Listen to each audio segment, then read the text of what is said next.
नमस्कार दोस्तों, स्वागत है आप सभी का 5 स्टार स्टडी यूट्यूब चैनल पे। दोस्तों, आज के इस वीडियो में गुरुत्वाकर्षण से संबंधित महत्वपूर्ण ऑब्जेक्टिव प्रश्न पे डिस्कस करेंगे, जो polytechnic, ITI, paramedical entrance exam के लिए काफ़ी महत्वपूर्ण है। दोस्तों, यदि आप लोग ये तीनों में से किसी भी एग्जाम की तैयारी कर रहे हैं तो इस वीडियो को शुरू से अंत तक देखिएगा। इस चैप्टर से भी प्रश्न पूछे जाते हैं, गुरुत्वाकर्षण से प्रश्न पूछे जाते हैं पॉलिटेक्निक, आईटीआई, पैरामेडिकल प्रवेश परीक्षा में। तो वीडियो को शुरू से अंत तक देखिएगा और सभी प्रश्न को याद रखिएगा। लास्ट में हमें कमेंट करके बताइएगा कि जितना भी प्रश्न इसमें हम बताए हैं उसमें से आपको पहले से कितना याद था। तो चलिए शुरू करते हैं और देखते हैं आज का पहला प्रश्न। देखिए, पहला प्रश्न में पूछा गया है, गुरुत्वाकर्षण पढ़ रहे हैं तो सबसे पहले जानेंगे दोस्तों कि गुरुत्वाकर्षण के बारे में सबसे पहले कौन बताए हैं। ठीक है, तो पहला प्रश्न है कि गुरुत्वाकर्षण नियमों के आविष्कारक कौन है। प्रश्न काफी महत्वपूर्ण है, याद रखिएगा कि गुरुत्वाकर्षण नियमों का आविष्कारक न्यूटन महोदय हैं। यानी कि इसका आंसर क्या हो जाएगा, तो ऑप्शन बी हो जाएगा क्वेश्चन नंबर फर्स्ट का, गुरुत्वाकर्षण नियमों का आविष्कारक न्यूटन। अगला question, question number 2। Question number 2 में पूछा गया है कि व्यक्तित्व का भार, ठीक है, किसी व्यक्ति का भार उससे लिफ्ट में अधिक होगा जो, ऑप्शन पढ़िए। ऑप्शन ए में दिया गया अस्थिर वेग से ऊपर की ओर चलता है, बी है अस्थिर वेग से नीचे की ओर चलता है, सी है अस्थिर ऊपर की ओर त्वरित होने वाले, और डी में दिया गया नीचे की ओर त्वरित होने वाले। पहले प्रश्न को समझिए कि क्या करा है।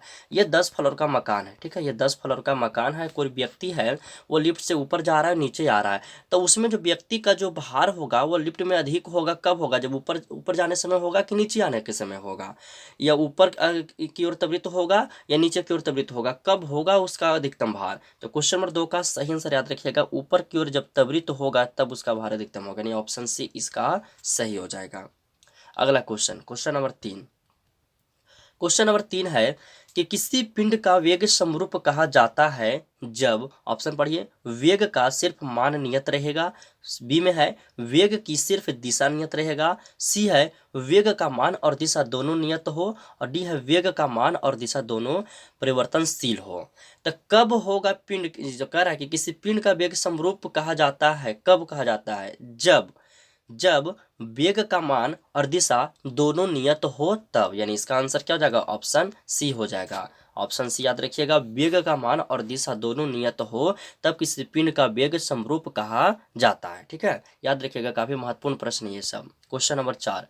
क्वेश्चन नंबर 4 है, कह कि यदि पृथ्वी के उपग्रह की कक्षा दीर्घवृत्ताकार होती है तो दीर्घ वृत्त का तल, ठीक है, दीर्घ वृत्त का तल, ऑप्शन पढ़िए, कभी कभी पृथ्वी के केंद्र से जाता है, बी है पृथ्वी के केंद्र से नहीं जाता है, सी है पृथ्वी के केंद्र से जाता है, और डी है पृथ्वी पर गिर जाएगा। तो प्रश्न को एक बार फिर से पढ़ते हैं। कह रहा कि यदि पृथ्वी के उपग्रह की कक्षा जो है ना वो दीर्घवृत्ताकार यदि होता है तो दीर्घवृत्त का जो तल होगा दोस्तों वह पृथ्वी के केंद्र से ही जाता है। कहां से, पृथ्वी के केंद्र से जाता है। यानी 4 नंबर प्रश्न का सही आंसर क्या हो जाएगा, ऑप्शन सी हो जाएगा। ये सब काफी महत्वपूर्ण प्रश्न है, जिसमें लाइव टेस्ट लेंगे ना उस समय आप सभी को याद रखना होगा, सभी को बताना होगा। ठीक है, तो पहले कुछ पढ़ा देते हैं, उसके बाद लाइव टेस्ट आपका 8 बजे रात्रि में स्टार्ट करेंगे। 8 बजे रात्रि में आपका लाइव टेस्ट स्टार्ट किया जाएगा। अगला question, question number 5। Question number 5 को वीवीआई लगा लीजिएगा, ये काफी महत्वपूर्ण है। कह रहा है कि एक गेंद को क्षैतिज से किस कोण पर फेंकिए कि वह अधिकतम क्षैतिज दूरी तय करेगा। एक वो आपके पास बॉल है, ठीक है, इसको आप कितना डिग्री के कोण पर बिगिएगा कि वो सबसे ज्यादा दूरी फेंकाएगा, सबसे ज्यादा दूरी जाएगा। 45 डिग्री पर, 90 डिग्री पर, 30 की 0 डिग्री पर। तो उसको जब 45 डिग्री पर फेंकिएगा तो वो सबसे ज्यादा दूरी जाएगा वो बॉल। ठीक है, इसका आंसर क्या हो जाएगा, ऑप्शन ए हो जाएगा, 45 डिग्री पर हो जाएगा। चलिए देखिए, ये रॉकेट वगैरह लॉन्च भी किया जाता है तो 45 डिग्री पे ही किया जाता है। ये टैंक वगैरह से जब बम गोला वगैरह जो दागा जाता है ना तो देखिएगा तो 45 डिग्री पे ही दागा जाता है। ठीक है, अगला क्वेश्चन कि ज़्यादा दूरी वो तय कर सकें। क्वेश्चन नंबर 6 में करा है, निम्नलिखित में से किस जगह जी का मान सर्वाधिक होता है। ठीक है, किस जगह गुरुत्वीय त्वरण का मान सबसे ज्यादा कहाँ अधिक होता है। तो क्वेश्चन नंबर 6 का सही आंसर हो जाएगा, ऑप्शन डी हो जाएगा, अंटार्कटिक से किसी स्थान पर। ऑप्शन डी इसका सही होगा। ठीक है, अगला question, question number 7। Question number 7 में है कि चंद्रमा पर वायुमंडल नहीं पाए जाने का कारण क्या है। यह प्रश्न तो आप सभी को पता होगा, 10th में भी पढ़े होंगे कि चंद्रमा पर वायुमंडल नहीं पाए जाने का कारण क्या है। तो गुरुत्वाकर्षण बल की अधिक क्षमता के कारण, यानी ऑप्शन ए इसका सही हो जाएगा। अगला क्वेश्चन देखिएगा, क्वेश्चन नंबर 8। क्वेश्चन नंबर 8 है, कह रहा कि एक अंतरिक्ष यात्री पृथ्वी तल की तुलना में चंद्र तल पर अधिक ऊंची छलांग लगा सकता है। एक अंतरिक्ष यात्री है, वो चंद्रमा पर गया तो पृथ्वी पर जितना वो उछल रहा था ना, उससे ज्यादा वो छलांग लगा रहा था चंद्रमा पर। क्यों लगा रहा था, यहाँ से क्वेश्चन आ रहा है। तो इसलिए लगा रहा था क्योंकि चंद्र तल पर गुरुत्वाकर्षण बल पृथ्वी की तुलना में अत्यल्प है। यानी कि एक बटा आपको, चलिए एक प्रश्न हम आपसे पूछते हैं, बताइएगा कि पृथ्वी की तुलना में चंद्रमा पर गुरुत्व जो बल है वो कितना है। ठीक है, तो जिनको पता है वो आप बताइएगा, नेक्स्ट वीडियो में हम आपको बता देंगे ये प्रश्न, और जिनको अभी पता है वो बता दीजिएगा। ठीक है, प्रश्न काफी महत्वपूर्ण है, सेट वगैरह में देखिएगा तो मिलेगा प्रश्न। और इसे भी याद रखिएगा कि पृथ्वी की तुलना में चंद्रमा पर इसलिए अधिक छलांग लगाता है क्योंकि चंद्र तल पर जो गुरुत्वाकर्षण बल है वो पृथ्वी तल की तुलना में क्या है, तो अत्यल्प है। ठीक है, कम है। इसका आंसर क्या होगा जी, तो सी हो जाएगा। और कितना है, यह प्रश्न आपसे पूछे हैं चंद्रमा पर गुरुत्वाकर्षण बल का, तो आप सभी लोग बताइएगा इसका आंसर कमेंट बॉक्स में। अगला question 10 number question. 10 number question है कि चंद्रमा की सतह पर क्या, जरा ऑप्शन पढ़ते हैं। ऑप्शन ए है द्रव्यमान और भार कम हो जाता है। बी में क्या दिया गया, द्रव्यमान अस्थिर, यहाँ पे अ नहीं रहना चाहिए। ठीक है, अस्थिर रहता है और केवल भार कम हो जाता है। सी है केवल द्रव्यमान कम हो जाता है। डी है द्रव्यमान और भार दोनों अपरिवर्तित रहते हैं। तो दोस्तों चंद्रमा की सतह पर जो है वो द्रव्यमान अस्थिर रहता है और केवल भार कम हो जाता है। ठीक है, तो इसका आंसर क्या हो जाएगा, ऑप्शन बी हो जाएगा। ठीक है, ऑप्शन बी याद रखना है। अगला क्वेश्चन, क्वेश्चन नंबर 10 कह रहा कि शरीर का वजन, ऑप्शन पढ़िए, पृथ्वी की सतह पर सभी जगह एक समान होते हैं, ध्रुव पर अधिक होते हैं कि विषुवत रेखा पर अधिक होते हैं कि मैदानों की तुलना में पहाड़ियों पर अधिक होते हैं। कहाँ पे शरीर का वजन अधिक होता है, तो ध्रुव पर अधिक होता है, यानी option B is right answer. अगला question, question number 11। Question number 11 कि पिंड का भार शून्य हो नहीं होगा। ठीक है, पिंड का भार शून्य नहीं होगा, पृथ्वी के केंद्र पर नहीं होगा, कि स्वतंत्र गिरने के दौरान कम नहीं होगा, कि अंतर्ग्राहिक अंतरिक्ष में का नहीं होगा शून्य, और डी है किसी घर्षणहीन सतह पर। तो क्वेश्चन नंबर 11 का आंसर होगा किसी घर्षणहीन सतह पर, ऑप्शन डी सही होगा। क्वेश्चन नंबर 12, क्वेश्चन नंबर 12 है कि एक पानी से भरी ग्लास के नीचे से कागज को खींचते हैं तो पानी में गति उत्पन्न नहीं होती। देखिए ये सब जादू वगैरह में देखते होंगे, शो वगैरह जब कराता है उसमें कह कि एक पानी से भरी ग्लास के नीचे कागज को जब हम खींचते हैं, ठीक है, पानी, ये ग्लास है, इसमें पानी भरा हुआ, ठीक है, ये ग्लास में पानी भरा हुआ है और नीचे यह जो है कागज है, यह क्या है, तो कागज। ठीक है, जब इसको आप एक बार खींच लीजिएगा ना तो ये जो पानी के अंदर जो ग्लास है उसमें गति उत्पन्न नहीं होगा। क्यों नहीं होगा उत्पन्न, तो इसका सही आंसर हो जाएगा क्वेश्चन नंबर 12 का जड़त्व के कारण। क्यों नहीं होता है घर्षण, तो जड़त्व के कारण, ऑप्शन बी याद रखिएगा, प्रेडिकली भी करके देख सकते हैं। चलिए क्वेश्चन नंबर 13, क्वेश्चन नंबर 13 है कि पृथ्वी से चंद्रमा पर जाकर वापस लौटने पर यांत्रिक यान के रॉकेट को किसके विरुद्ध कार्य करने के लिए अधिकतम ऊर्जा की आवश्यकता होती है। प्रश्न काफी महत्वपूर्ण है जी, याद रखिएगा 13 का सही आंसर क्या होगा। ठीक है, कह रहा है कि पृथ्वी से चंद्रमा पर जाकर, ठीक है, पृथ्वी पर से चंद्रमा पर गया, ठीक है, ये पृथ्वी है और ये चंद्रमा है, यहाँ से रॉकेट से गया चंद्रमा पर और फिर चंद्रमा पर से रॉकेट से पृथ्वी पर वो आ रहा है, तो यांत्रिक यान के रॉकेट को किसके विरुद्ध कार्य करने में सबसे अधिक ऊर्जा की आवश्यकता पड़ती है। तो क्वेश्चन नंबर 13 का सही आंसर याद रखिएगा, उड़ान शुरू करते समय पृथ्वी की गुरुत्व का। ठीक है, उड़ान शुरू करते समय पृथ्वी का गुरुत्व का। ठीक है, इसका आंसर क्या हो जाएगा, ऑप्शन बी होगा। अगला क्वेश्चन, क्वेश्चन नंबर 14, चंद्रमा की सतह से एक चट्टान को लाया जाता है तब, चंद्रमा की सतह से एक चट्टान को लेकर आया जाता है पृथ्वी पर, तो इसका द्रव्यमान परिवर्तित हो जाएगा कि इसका भार परिवर्तित हो जाएगा, किंतु इसका द्रव्यमान परिवर्तित नहीं होगा। तो इसका आंसर तो आप सबको पता होगा, ऑप्शन बी, क्योंकि इसी तरह का एक और क्वेश्चन भी था इसके पहले। तो इसका आंसर क्या हो जाएगा, 14 का ऑप्शन बी हो जाएगा। वह जो चट्टान होगा उस चट्टान का भार परिवर्तित हो जाएगा किंतु उस चट्टान का द्रव्यमान परिवर्तित नहीं होगा।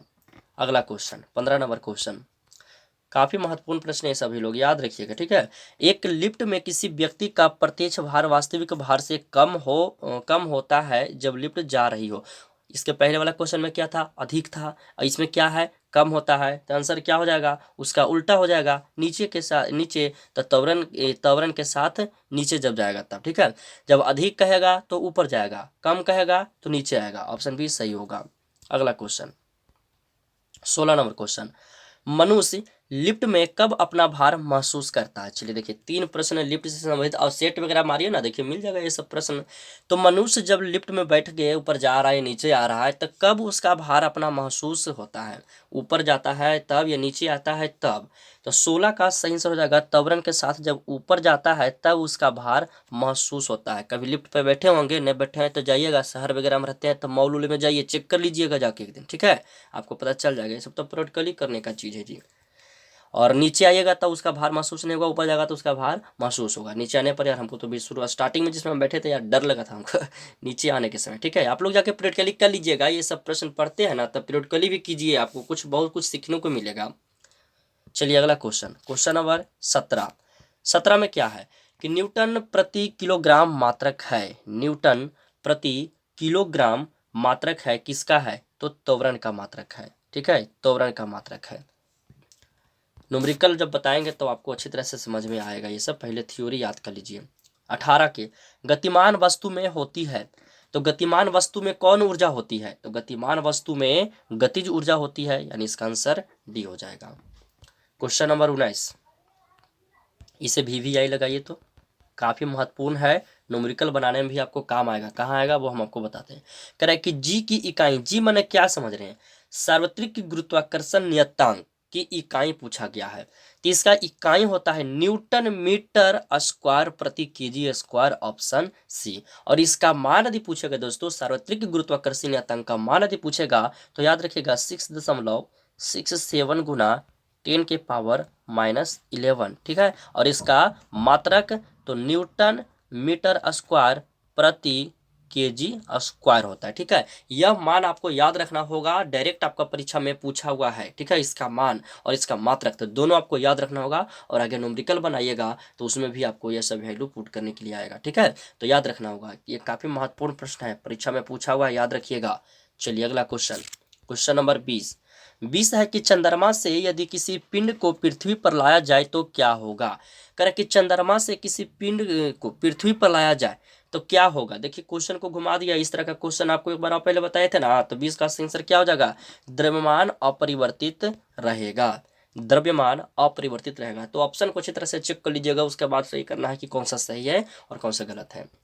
अगला क्वेश्चन, क्वेश्चन नंबर 21 में है कि किसी ऊंचाई से पृथ्वी की ओर स्वतंत्रता पूर्वक गिर रही वस्तु डैश समान से गिरती है, ठीक है। तो ये खाली स्थान की जगह पे क्या रहेगा, कह रहा कि किसी ऊंचाई से पृथ्वी की ओर स्वतंत्रता पूर्वक गिर रही वस्तु जो है, तो उस वस्तु का क्या गति समान से गिरती है, त्वरण समान रहेगा, वेग समान रहेगा, प्रतिरोध समान, क्या रहेगा, समान। तो 21 का सही आंसर हो जाएगा त्वरण समान रहेगा, एक्सलेशन ऑप्शन बी सही हो जाएगा, ये सूचित किया जाता है त्वरण को, ठीक है। चलिए अगला क्वेश्चन, क्वेश्चन नंबर 22 में है, एक शिकारी वृक्ष पर लटके एक बंदर के सिर को लक्ष्य करके गोली चलाता है। तो गोली चलाने से ठीक समय बंदर कूद जाता है, वही दशा में गोली क्या बंदर के सिर में छेद कर देगी, या बंदर के सिर के ऊपर से चले जाएगी, या बंदर के सिर के नीचे से चले जाएगी, और डी है बंदर के सिर की छेद भी कर सकती है और नहीं भी कर सकती। अब समझिएगा प्रश्नों को, एक बंदर है यह बैठा हुआ है पेड़ पे, ठीक है, और एक यहाँ से शिकारी जो है वो गोली चला रहा है, और गोली चलाया जैसे बंदरा कूद गया नीचे, ठीक है, गोली जैसे चलाया बंदरा तुरंत एकदम नीचे कूद गया। तो क्या गोलियां लगेगा बंदरा के सिर पे कि ना लगेगा, यही आपसे पूछा गया 22 में। तो इसका सही आंसर क्या होगा, तो बंदर के सिर में छेद कर देगा गोली। यहाँ से देखिए यह क्वेश्चन में बहुत सा कंफ्यूज होकर क्या करेगा लड़का, गलती कर देगा कि गोली चलाया बंदरा तो कूदिया गया, तो गोली थोड़ी ना लगेगा, उसके ऊपर दिया पार हो जाएगा, यही आंसर चुन के और सही कर देता है। लेकिन नहीं, इसका सही आंसर क्या होगा, तो बंदर के सिर में छेद कर देगा गोली, ऑप्शन ए। क्यों होगा, तो जैसे कि कूदा और ये गोली इधर से चलाया तो गुरुत्वाकर्षण अपनी ओर खींचेगा ना जी। देखिए पहले समझिएगा, यह पृथ्वी की सतह है, ऊपर से कोई वस्तु को आप यहाँ छत है, ठीक है, यहाँ से कोई वस्तु को गिराते हैं तो नीचे की ओर अपना आकर्षित करता है, गुरुत्वाकर्षण बल जो है नीचे की ओर आकर्षित करता है। तो यहाँ से गोली चलाएगा तो ऊपर से गोली जाएगा तो उसको भी तो पृथ्वी अपनी ओर आकर्षित करेगा। तो इसका धीरे धीरे जो ऊंचाई नीचे अपना आएगा, और बंदर जिस तरह से कूदा है जाकर के उसका सर में दम जाके लगेगा गोली। समझ गए होंगे कि किस तरह से हम आपको समझाना चाह रहे थे। नहीं समझे तो अगला वीडियो में बता देंगे, कमेंट के माध्यम से पूछ लीजिएगा, ठीक है। चलिए इसका सही आंसर 22 क्या हो जाएगा, option A. Question number 23, question number 23 है कि मुक्त अवस्था में गिरते हुए एक पिंड द्वारा तय की गई दूरी समानुपाती होता है। क्या होता है? पिंड की मात्रा होता है, या गिरने का समय होता है, गिरने के समय का वर्ग होता है, या गुरुत्वाकर्षण के त्वरण का वर्ग होता है।